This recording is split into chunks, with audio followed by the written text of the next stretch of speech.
Ciao, ihr wunderschönen Menschen, willkommen bei einem neuen Black Ops Battlefield 3 Match.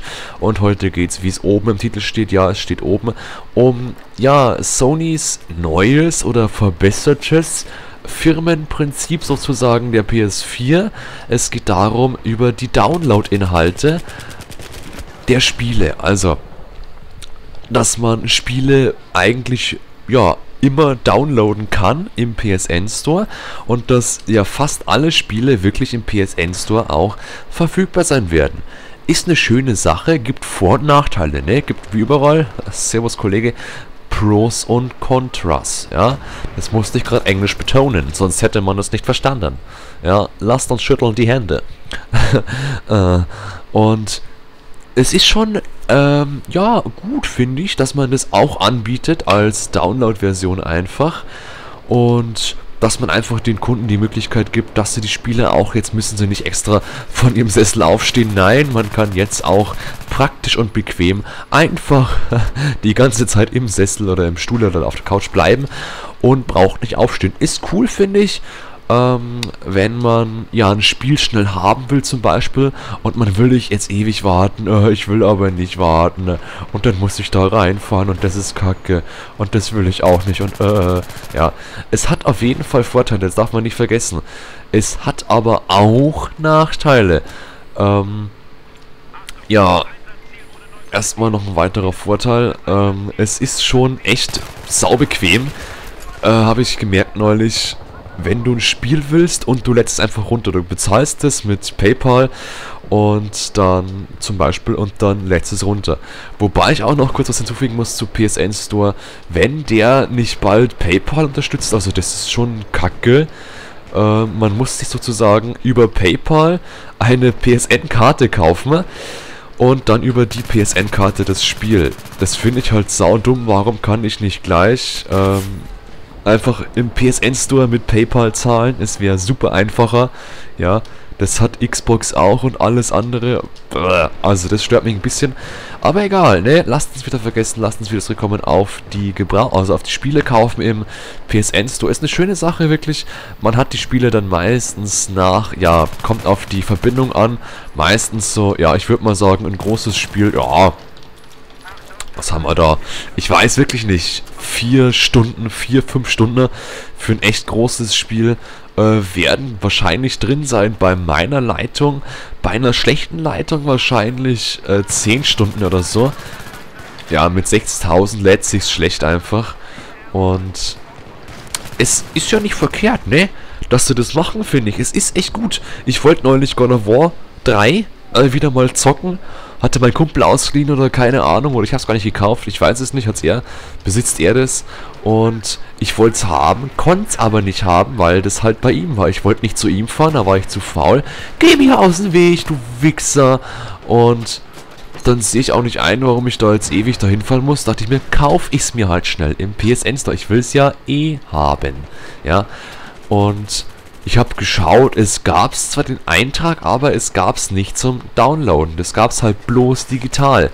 Ist auch noch so eine Sache, es gibt auch bei der PS4 auch ja wenige Spiele, die es nur digital geben wird, aber das ist ja auch nicht so schlimm. Zum Beispiel The Witness ist, glaube ich, ein Titel, der nur digital erscheinen wird und der einfach nicht, danke, und der einfach nicht, ja, Ding erscheinen wird zum Runterladen, finde ich aber auch, mein Gott, also 1-2 Spiele, ja, ist jetzt nicht so schlimm, ne, also kann man wirklich verkraften, muss ich sagen.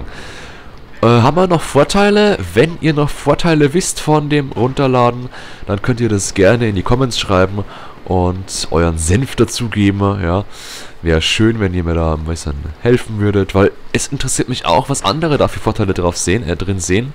Da kommt einer, ja. Habe ich ja fast jemanden getötet. Und ist einfach schön, ja. Es ist praktisch, es ist wirklich praktisch. Wenn ich zu Hause sitze, gerade keinen Bock habe auf irgendwie Stadtfahren, dann lade ich es mir halt runter, ja. Ist ja wurscht, schön mit überweisen, dann hatte ich es schon. Gut, ne? Kann aber auch, ja, Nachteile haben eben. Weil im Laden kostet es 50, ne, sagen wir mal, im Laden kostet es 60 € und ich lade es runter für 60 €. Ja, kann man jetzt sagen, ist ein bisschen unfair, weil ich habe ja eigentlich nichts verbraucht. Ich habe keine DVD-Hülle, Lieferung in den, ja, Ding halt rein, in den Laden, wo es verkauft wird. Ich habe keinen Datenträger verbraucht, wo das draufgebrannt wird. Blu-rays sind gar nicht so billig, ja, die kosten auch ein bisschen und das spielt ja alles rein irgendwie in den Preis. Und dann will noch der Laden einen Gewinn machen. Und warum ist dann der Preis im PSN Store gleich hoch wie der im Laden? Weil ich spare doch das alles. Ich spare doch die ganzen Shippingkosten, also Versandkosten von dem Spiel in den Laden. Ich zahle keine Profitgebühren, dass der Laden eben noch, weiß ich nicht, 10-15% haben will. Das zahle ich ja alles nicht. Ich brauche keine Verpackung und so weiter. Das brauche ich ja nicht. Warum dann den gleichen Preis? Das ist doch ein bisschen kongruent, muss ich sagen. Also unstimmig. Das passt nicht. Ungleich ist es dann. Warum, ja? Könnte man sagen, ja, das ist ja auch dumm jetzt ein bisschen, wenn das Spiel im Laden 60 kostet, aber die Download-Version, weiß ich nicht, 50 bloß, dann kaufen sich die meisten 10 Euro billiger die Download-Version. Gut, Sony wird's nicht stören, die machen ihren Umsatz, die verkaufen ihre Spiele, aber nicht im Laden. Wenn die ihre Spiele verkaufen und dann im Laden stehen haben, ja, dann stehen es halt im Laden, mein Gott, aber es kaufen mehr Leute das Spiel über den Sony PSN Store. Das ist ja auch nicht so schlecht, muss ich sagen.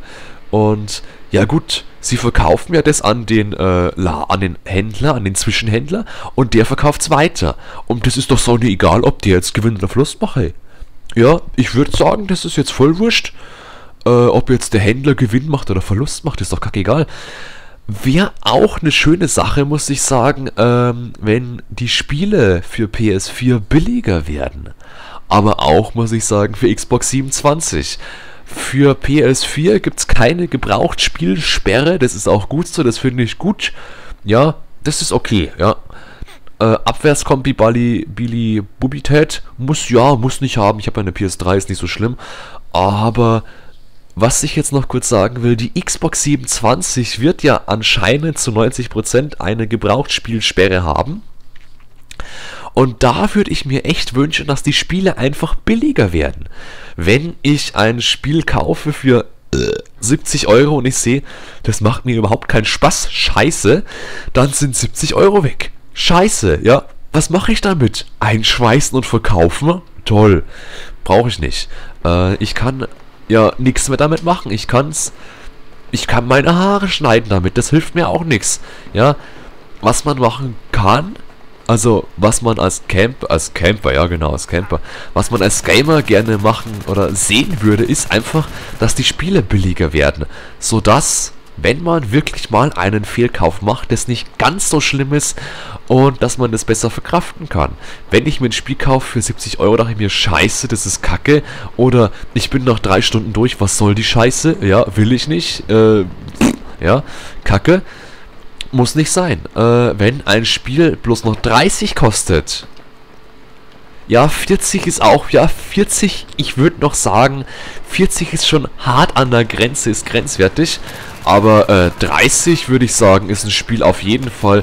Da kann ich ein Spiel kaufen und sagen, das ist scheiße, aber es ist nicht so, es tut nicht so weh, als wenn ich ein Spiel kaufe irgendwie, das, ich weiß nicht, 70 kostet, 60, 70 und dann spiele ich das einmal, find's scheiße, kacke, ne? Ja. Das ist ja nicht schön, das will ich ja nicht haben. Also, ich will ja Spiele haben, die Spaß machen und ja, es ist immer so eine Preissache, wenn bei der PS4 auch so, wenn Spiele genug, ja, Spaß sich rauskristallisieren, rausfiltern lässt, wenn ich an dem Spiel Spaß habe, dann sage ich nichts gegen 70 Euro. Ich habe mir God of War 4 vorbestellt, ja, und habe jetzt gemerkt, ja, das schaut geil aus, ne? Das will ich schon gern haben, das God of War 4, deswegen bestelle ich es mir vor. Finde ich auch nicht schlimm. Und ja, mein Gott, ne? Ist ja nix. Ist ja kein Ding, ne? Wenn jetzt aber irgendwie God of War 4 bloß 2 Stunden hätte, 2 Stunden Singleplayer und der Multiplayer wird auch scheiße.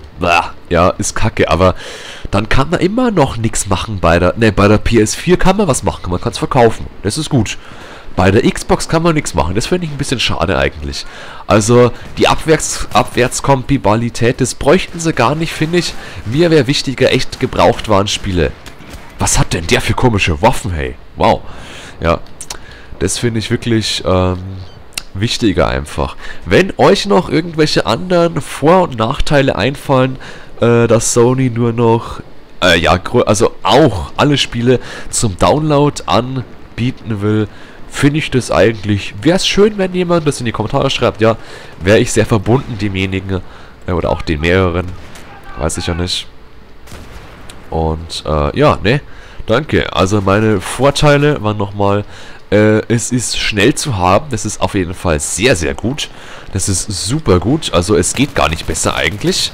Das ist echt hervorragend. Schnell zu haben, runterladen ist auch super, es ist immer parat, es kann nicht, ja, das haben wir gerade nicht da, tut mir leid, das ist ausverkauft. Ja, wissen Sie, ja, oh, am Freitag da kaufen wir immer so viele Spiele ein, dann verkaufen wir sie am Montag wieder gleich. Da wissen Sie, da haben wir so Geschichten, da kaufen wir mal 10 ein und dann wollen 11 Menschen ein Spiel, ja, und dann hat der 11 Pech gehabt, ne. Ja, und so ein Scheißdreck. Und das ist halt einfach so eine Sache. Beim Runterladen hat man das nicht. Geht mal haben, oh, ich habe das Spiel nicht. Scheiße, lade ich es jetzt runter. Kacke. Ja, man hätte natürlich gerne immer den CD, den Datenträger zu Hause im Regal stehen. Ist eine schöne Angelegenheit, ist wirklich geil. Wenn es sich lohnt, mache ich das immer gerne, ja. Aber ich, ja, versuche es zu vermeiden, indem ich größtenteils Spiele am PC kaufe, billig die Keys. Ja, ich kaufe immer so ein Eimer voll Kies, so Sand ist das, so ganz grober Sand, das Kies ist Sand. Und dann spiele ich damit immer so auf meinem PC rum, ja. Ja, ja, genau. Und das war's. Dankeschön fürs Zugucken, bleibt so schön, bleibt dabei und die Nachteile wisst ihr noch im Kopf, ob ich welche gesagt habe, weiß ich selber nicht. Ich bin gerade ein bisschen verwirrt. Tschüss und bis